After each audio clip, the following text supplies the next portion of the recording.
उसके साथ मुठभेड़ में देसी तमंचा, कारतूस, चाकू, मोटरसाइकिल बरामद हुए हैं। कुशीनगर में यह एनकाउंटर हुआ है जहां पशु तस्कर और पुलिस में मुठभेड़ हुई है। पुलिस को बहुत दिनों से इसकी तलाश थी, जानकारी मिलती है जिसके बाद पकड़ने का प्रयास किया जाता है, लेकिन कुशीनगर में इस बीच एनकाउंटर होता है। 25,000 के नामी बदमाश को एनकाउंटर में घायल कर दिया जाता है, जिसके बाद से देसी तमंचा, कारतूस, चाकू और मोटरसाइकिल बरामद की गई है।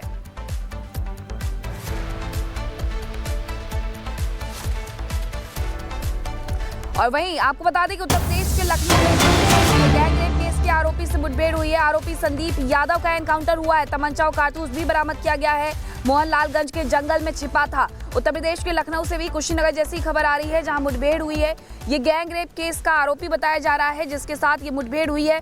संदीप यादव इसका नाम है और तमंचा और कारतूस भी इसके पास से बरामद हुआ है। मोहनलालगंज के जंगल में ये व्यक्ति छिपा हुआ था जिसकी तलाश की जा रही थी।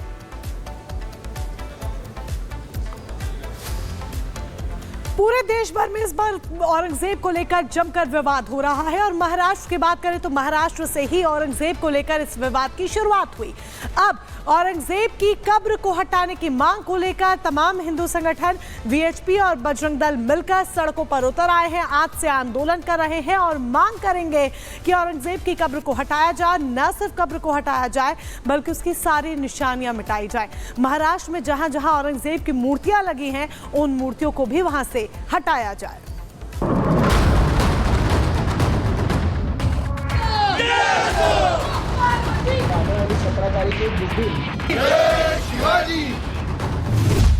औरंगजेब की कब्र हटाने की मांग अब आंदोलन की शक्ल लेने की तैयारी में है।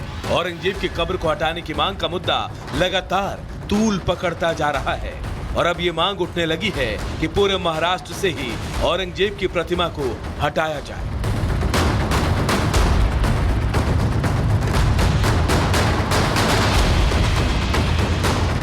आज इसे लेकर वीएचपी और बजरंग दल के कार्यकर्ता विरोध प्रदर्शन करेंगे।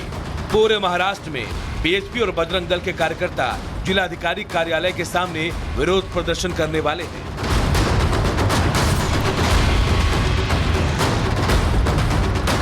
अपने बयान में शनिवार को विश्व हिंदू परिषद और बजरंग दल के लोगों ने कार सेवा कर कब्र को तोड़ने की बात भी कही थी। या शिवभक्तांच्या आहेत त्या भावनांचा आदर मी देखील करतो। कौरियाची जी काय परिसीमा त्यांनी गाठली होती आणि अशा औरंगजेबाच्या आठवणी किंवा त्याच्या निशाणी या महाराष्ट्रामध्ये कशाला पाहिजे। ही भावना जी आहे ही या तमाम शिवभक्तांची, त्याचा आदर केला पाहिजे आणि त्यांची भावना बरोबर आहे। त्यांची भावना जी आहे तीच माझी भावना आहे। रविवार को पुणे में बीजेपी के तेलंगाना से विधायक टी राजा ने छत्रपति संभाजी महाराज की समाधि के दर्शन किए और इसकी तस्वीर भी सोशल मीडिया पर साझा की।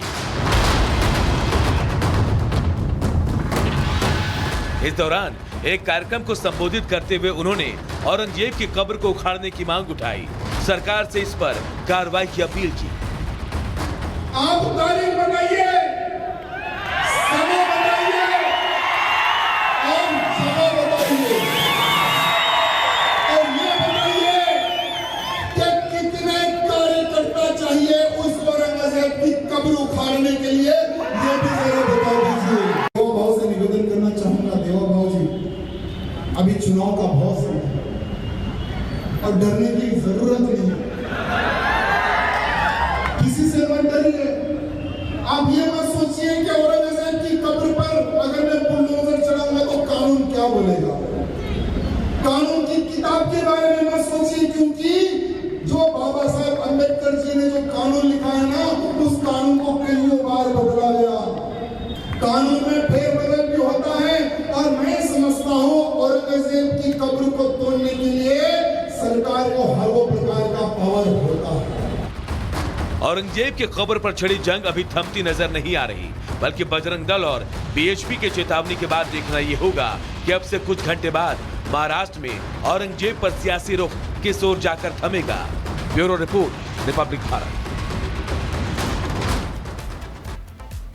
और बात करेंगे महाराष्ट्र की। महाराष्ट्र में इन दिनों एक मुद्दा चर्चा का विषय बना हुआ है, जो कि है औरंगजेब की कब्र को हटाने को लेकर के। और औरंगजेब की कब्र को हटाने को लेकर के सत्ता पक्ष और विपक्ष के बीच में घमासान देखने को मिल रहा है। जहां सत्ता पक्ष ने बीड़ा उठाया है कि कब्र को हटाएंगे, तो दूसरी तरफ विपक्ष है जो कह रहा है कि आवश्यक मुद्दों से भटकाने की कोशिश की जा रही है। और इसी बीच आज एक बड़ी रैली भी होने वाली है। इस रिपोर्ट में आपको दिखाते हैं।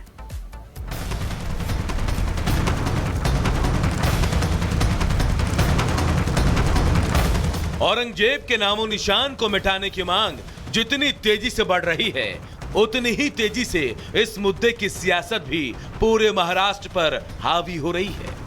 महाराष्ट्र की महायुति सरकार और एनडीए इस मुद्दे के समर्थन में मजबूती से खड़ी दिखाई दे रही है, तो दूसरी तरफ विपक्ष ने इसे एक ध्यान भटकाने वाला मुद्दा बताया है।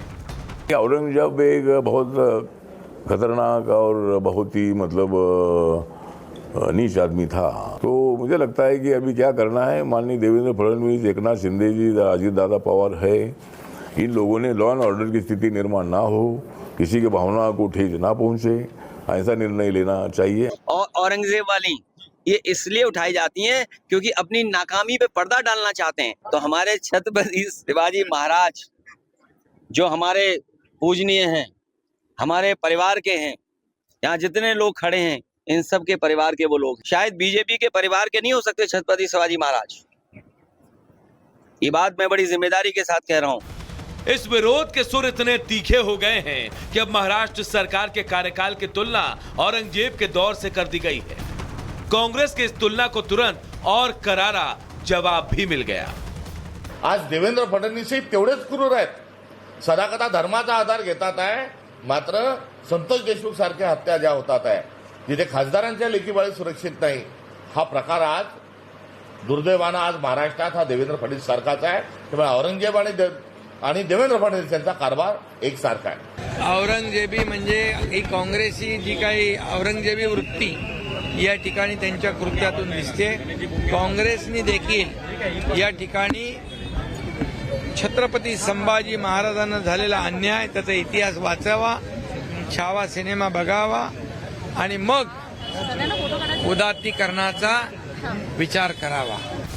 हालांकि इस पूरे मामले पर एनसीपी बचती हुई नजर आई।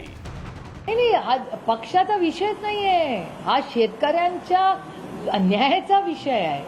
प्रत्येक गोष्ट कधीतरी चांगल्या कामासाठी राजकारण बाजूला ठेवून आयुष्यात लढावं लागतं, तशी ही परिस्थिती आहे। अब इस मुद्दे पर सियासत कहां जाकर थमेगी, फिलहाल ये कहना मुश्किल है, लेकिन इतना तय है कि महाराष्ट्र में यह मुद्दा जल्दी थमने वाला नहीं है। Bureau report, Republic Bharat. और खबरों में आगे बढ़ते हैं। सोशल मीडिया इन्फ्लुएंसर जो महाकुंभ से चर्चा में आई हर्षा रिछारिया संभल पहुंची है। संभल पहुंचकर महादेव मंदिर में उन्होंने पूजा की है। संभल में जिस तरीके से स्नातन की निशानियां, स्नातन के प्रतीक एक के बाद एक मिल रहे हैं और संभल इसी कारण चर्चा का केंद्र इन दिनों बना हुआ है, तमाम सनातनियों की आस्था का केंद्र बना हुआ है। ऐसे में महादेव मंदिर में हर्षा रिछारिया ने पूजा अर्चना की और महाकुंभ में से हर्षा रिछारिया चर्चा में आई थी। संभल को मैंने बहुत कैजुअल वे में लिया था कि मुझे संभल जाना है, एक ऐसी पवित्र नगरी जिसके बारे में हमें पता चला है। और आई एम श्योर कि अभी बहुत सी पॉपुलेशन हमारे देश की, भारत देश की ऐसी है जिनको अभी संभल के बारे में नहीं पता है। हमें उन तक पूरी जानकारी पहुंचानी है कि संभल कहाँ है, संभल क्या है, संभल का इतिहास क्या है और संभल का आने वाला कल क्या है। तो यही सब जानने के लिए और अपने सनातनी परिवारों से, भाई बहनों से मिलने के लिए मैं संभल आई हूँ। और वहीं दिल्ली के जंतर मंतर पर आज all India Muslim personal law board के तहत मुस्लिम इकट्ठा होने वाले हैं और जो वक्फ संशोधन बिल लाया जा रहा है उसके लिए जोरदार प्रदर्शन करने वाले हैं। अब ये प्रदर्शन क्यों हो रहा है और आखिरकार मुस्लिम संगठन की मांग क्या है, इस रिपोर्ट में आपको समझाते हैं।